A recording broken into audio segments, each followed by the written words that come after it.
গোপাল তার বাবাকে বলছে, ও বাবা, তুমি একটু মাঠের দিকে যেয়ে গরুটা দেখেই আসতে পারো, না হলে গরুটা কোথায় চলে যাবে।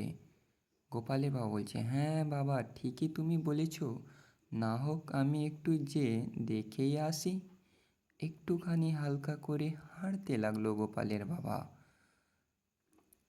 তারপর সে এক গ্রামের রাস্তা ধরে আস্তে আস্তে করে হাঁটতে হাঁটতে যাচ্ছে সে গরু দেখার জন্যে।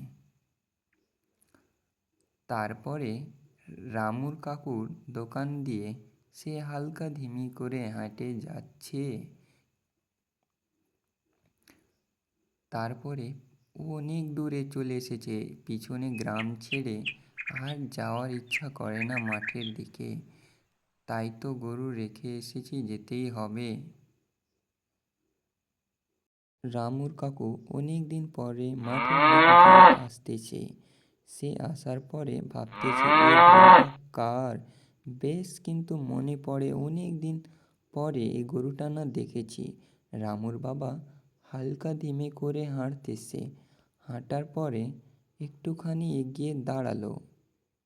ও দাদা, এই গরুটা নাকি তোমার? হ্যাঁ, হ্যাঁ, আমারই এই গরুটা। বেশ, চলো এবার দুজন আমরা বাড়ি যাই গরুটা নিয়ে। এবার আমরা বাড়ি যেয়ে দুজন গল্প সল্প করবো একটু। ভালো বেশ লাগবে ভাই, চলো।